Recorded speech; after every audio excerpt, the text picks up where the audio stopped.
Wahai umat manusia, kita akan mendapati panggilan ya ayyuhal insan, wahai insan. Tapi juga ada panggilan ya ayyuhalladzina amanu, wahai orang-orang yang beriman. Abdullah bin Mas'ud radhiyallahu taala anhu, salah satu sahabat Nabi kita Muhammad alaihi salatu wassalam, pernah berkata, "Idza sami'ta ya ayyuhalladzina amanu fa'ar'iha sam'ak." Apabila engkau mendengar ayat yang dimulai dengan ya ayyuhalladzina amanu, maka pasang telingamu, dengarkan, perhatikan. Imma khairun tu'maru bihi wa imma syarrun tunha anhu. Setelah panggilan ya ayyuhalladzina amanu, boleh jadi di situ ada kebaikan yang kau diperintahkan untuk mengamalkannya, atau ada kejahatan dan keburukan yang kau dilarang dan agar engkau menghindarinya.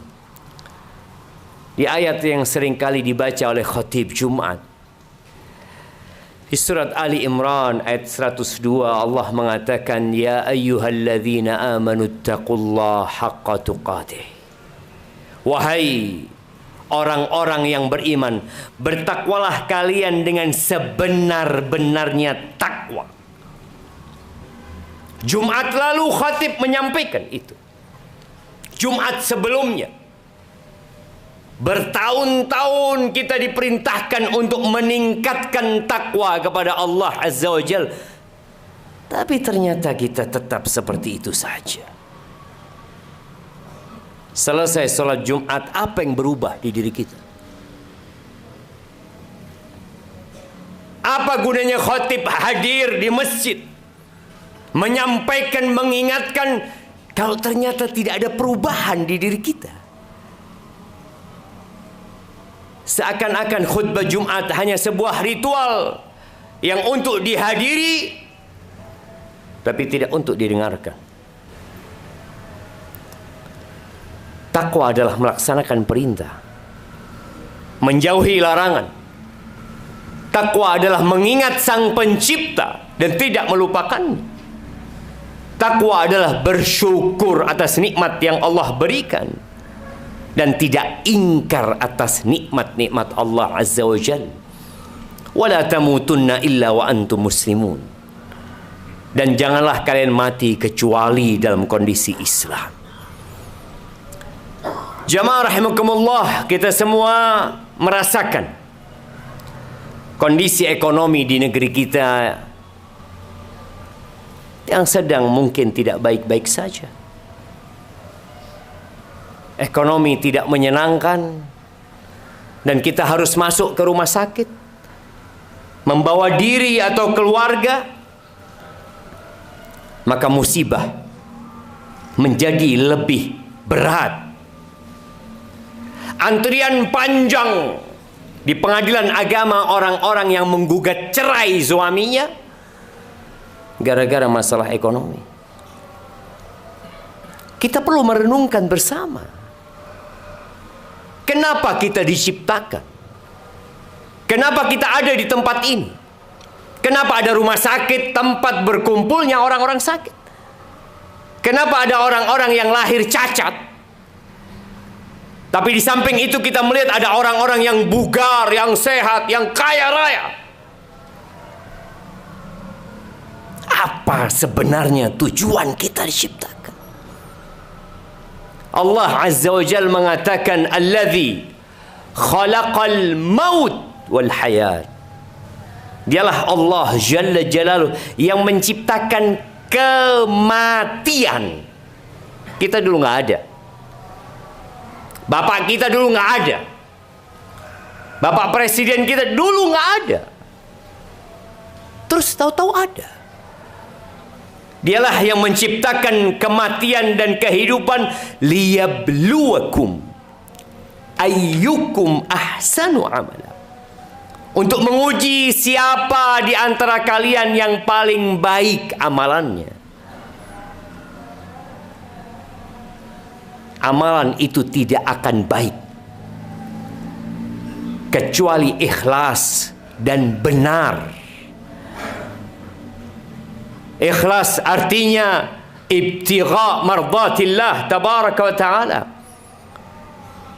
berharap keridhaan Allah, tidak mencampur amalannya dengan urusan dunia, pujian dan sanjungan dari manusia.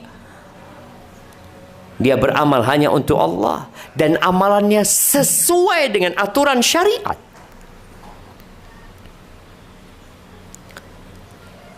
Apakah kita sudah menjadi yang terbaik?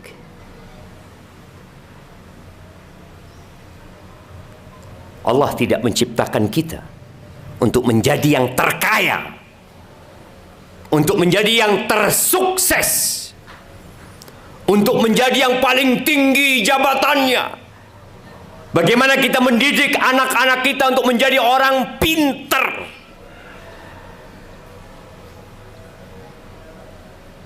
Nggak penting untuk menjadi orang pintar kalau ternyata nggak baik amalannya. Siapa yang lebih dicintai oleh pimpinan? Orang yang pintar apa orang yang taat dan patuh? Orang yang taat dan patuh. Maka apabila ingin menjadi yang terbaik, maka bagaimana amalan kita sesuai dengan yang diajarkan oleh Allah dan Rasulnya? Patuhi Allah dan Rasulnya. Jamaah rahimakumullah, berbincang tentang kondisi yang tidak menyenangkan. Apakah itu tanda Allah tidak menyukai kita tatkala kita susah? Apakah tatkala kita sakit masuk rumah sakit itu tanda Allah nggak cinta sama diri kita? Tatkala musibah datang silih berganti, karena kita melihat orang-orang beriman sakit, orang-orang kafir juga sakit. Orang-orang Islam terkena petaka, gempa, tsunami, orang-orang kafir juga sama. Maka ketahuilah bahwa lancarnya rizki kita, tingginya jabatan kita, itu bukan tanda Allah cinta sama kita. Orang-orang yang tidak beriman, orang-orang yang menjadikan dunia sebagai ambisinya, dari pagi sampai malam, malam sampai pagi yang dia pikirkan hanya dunia, yang dia tahu cepat atau lambat dia akan meninggalkan dunia. Allah mengatakan tentang mereka, fa'ammal insan idza mabtalahu rabbuhu fa'akramahu wa na'amahu fayaqul rabbi akraman. Adapun manusia yang tidak beriman ini, kalau dikasih balak sama Allah, tapi bentuk balaknya kemuliaan, kehormatan, kesuksesan. Apa kata dia? Rabbi akraman, Tuhanku memuliakanku. Dia menjadikan harta sebagai tolok ukur dia orang mulia, dan Tuhannya memuliakan dia. Wa amma idza mabtalahu faqadara alaihi rizqah fayaqulu rabbi ahanan. Tapi kalau Allah kasih bala dengan ekonomi yang sulit, miskin, susah hidupnya, dia mengatakan Tuhanku menghinakanku. Kata Allah, kalla. Bukan itu tolak ukurnya, bukan itu standarnya. Jamaah, dunia dan isinya itu di sisi Allah tidak lebih dari satu sayap nyamuk. Dunia yang sekarang diperebutkan oleh 8 miliar manusia itu tidak lebih dari bangkai anak kambing. Nabi alaihi salatu wasallam menggambarkan tentang dunia ini seperti seorang yang mencelupkan tangannya di samudra. Dia celupkan tangannya di lautan. Mungkin sebagian kita berangkat ke Papuma, berangkat ke Puger, Masukkan tanganmu ke dalam lautan, lalu angkat, dan engkau lihat yang tersisa di jarimu. Hadhihi dunya. Tetesan yang ada di jarimu, itulah dunia. Dan samudra itu adalah akhirat. Lalu Allah menjadikan yang setetes itu sebagai tanda kecintaan Allah lah. Bahkan boleh jadi musibah yang menimpa seorang ketika dikasih sakit, seorang ketika dikasih musibah ekonomi yang sulit, di PHK, diberhentikan dari tempat kerjanya. Boleh jadi itu tanda cinta Allah Azza wa Jalla, agar kita sadar bahwa dunia ini hina. Bahkan kata Nabi alaihi salatu wassalam, "Idza ahabballahu 'abdan ibtalah." Kalau Allah cinta kepada hambanya, Allah kasih bala dalam hidupnya.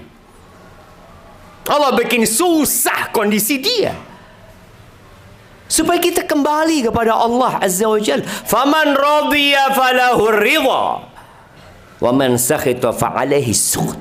Barang siapa yang ridha, menerima dengan takdir Allah Azza wa Jalla, Allah akan ridha sama dia. Tapi barang siapa yang marah, yang murka ketika dikasih musibah, merasa tidak pantas mendapatkan bala tersebut, merasa sudah baik, merasa sudah banyak sodakohnya, merasa sudah umroh, haji, kenapa kok aku masih dikasih bala? Kata Nabi SAW, asyadun nasi bala'an al-anbiya. Orang yang paling dahsyat balanya itu para nabi. Lihat Nabi Nuh, lihat Nabi Ibrahim dilempar ke api. Lihat Nabi Musa menghadapi Fir'aun. Lihat Nabi Isa dituduh anak zina, dikejar-kejar mau dibantai dan dibunuh. Lihat Nabi Yahya dipenggal kepalanya, dihadiahkan kepada seorang pelacur. Jadi kalau kita mau tahu orang yang paling dahsyat balanya, para nabi. Tinggal bagaimana kita menyikapi tatkala musibah menimpa kita. Itu yang banyak salah menyikapi musibah yang datang kepada kita. Aqulu qawli hadha wa astaghfirullah li wa lakum wa li sa'iril mu'minin wal mu'minat fastaghfiruh innahu huwal ghafurur rahim.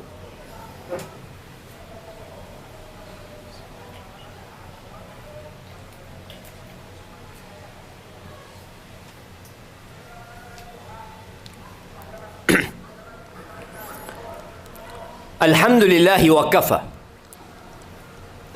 Wassalatu wassalamu ala nabiyil mustafa sayyidina wa maulana wa habibina wa syafi'ina Muhammad wa ala alihi wa ashabihi wa man iqtafa, amma ba'd. Jamaah rahimakumullah, Allah mengatakan wala nabluwannakum bisyai'in minal khawf. Kata Allah, kami benar-benar akan memberikan bala kepada kalian, kepada seluruh umat manusia. Allah akan berikan bala. Seperti apa bala tersebut? Minal khawf, sedikit rasa takut, kecemasan, takut dengan masa depan, takut dengan penyakit yang menimpanya, takut tatkala operasi gagal operasinya. Ada ketakutan, takut digugat cerai sama istrinya,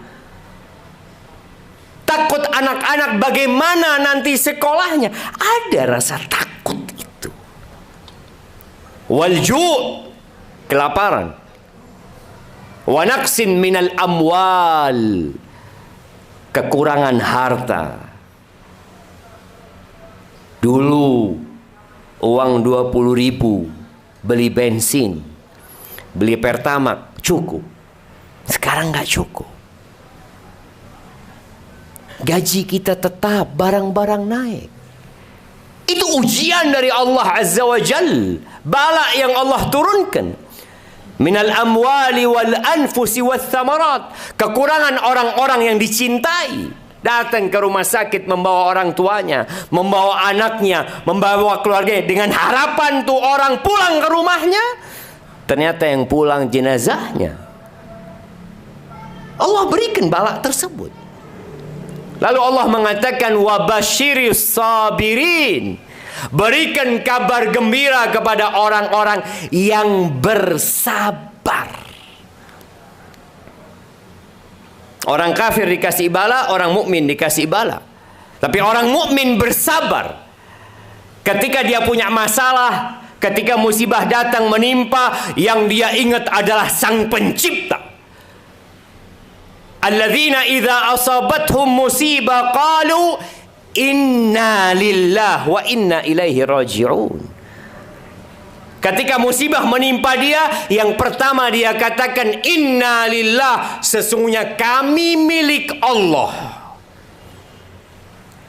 Sebagian kaum muslimin salah kaprah, berpendapat bahwa inna lillahi ucapan kalau ada orang yang meninggal. Inna lillahi ucapan kalau engkau terkena musibah. Apapun musibah, anaknya sakit, katakan inna lillahi wa inna ilaihi raji'un. Ekonomi sulit, katakan inna lillahi, sesungguhnya kami milik Allah. Wa inna ilaihi raji'un, kita akan kembali kepada Allah Azza wa Jalla. Yang punya bumi ini Allah. Yang punya langit itu Allah. Yang menurunkan hujan itu Allah. Yang mengeluarkan dari bumi ini minyak itu Allah Azza wa Jalla. Yang menjadikan keluarga kita sakit, ya Allah. Yang menyembuhkan bukan dokter, Allah yang menyembuhkan. Tapi sebagian kita musibah menimpa, dia lupa mengatakan inna lillah. Karena dia berpikir ini ucapan untuk kalau ada orang mati saja. Orang mati musibah kita katakan inna lillah. Kebakaran kita katakan inna lillah. Tahu-tahu surat PHK turun katakan inna lillah. Tahu-tahu panggilan dari pengadilan agama tuntutan perceraian katakan inna lillah wa inna ilaihi raji'un. Tatkala kita mengatakan dengan meyakini ulaika alaihim salawatu min rabbihim, maka orang itu akan mendapatkan salawat dari Tuhan mereka. Wa rahmah, musibah jadi rahmat buat dirinya. Wa ulaika humul muhtadun, mereka adalah orang-orang yang mendapatkan petunjuk dari Allah Subhanahu wa taala. Jamaah rahimakumullah, hari ini hari Jumat, hari yang penuh dengan berkah. Harinya bersolawat kepada Nabi alaihi salatu wassalam. Harinya berdoa memohon kepada Sang Pencipta. Jangan sampai Jumat hari ini seperti Jumat yang lalu. Usahakan Jumat ini lebih baik, diisi dengan solawat dan doa. Innallaha wa malaikatahu yusalluna 'alan nabi. Ya ayyuhalladzina amanu sallu 'alaihi wa sallimu taslima. Allahumma salli wa sallim wa zid wa barik wa an'im 'ala 'abdika wa rasulika sayyidina wa maulana Muhammadin wa 'ala alihi wa ashabi ajma'in. Allahumma ighfir lil mu'minina wal mu'minat wal muslimina wal muslimat al ahya minhum wal amwat. إنك سميع قريب مجيب الدعوات. اللهم أصلح ولي أمرنا وولاة أمور المسلمين. اللهم أصلح ولي أمرنا وولاة أمور المسلمين. اللهم أصلح ولي أمرنا وولاة أمور المسلمين. اللهم حبب إلينا الإيمان وزينه في قلوبنا وكره إلينا الكفر والفسوق والعصيان واجعلنا من الراشدين. ربنا آتنا في الدنيا حسنة وفي الآخرة حسنة وقنا عذاب النار. وسبحان ربك رب العزة عما يصفون وسلام على المرسلين والحمد لله رب العالمين. أقم الصلاة.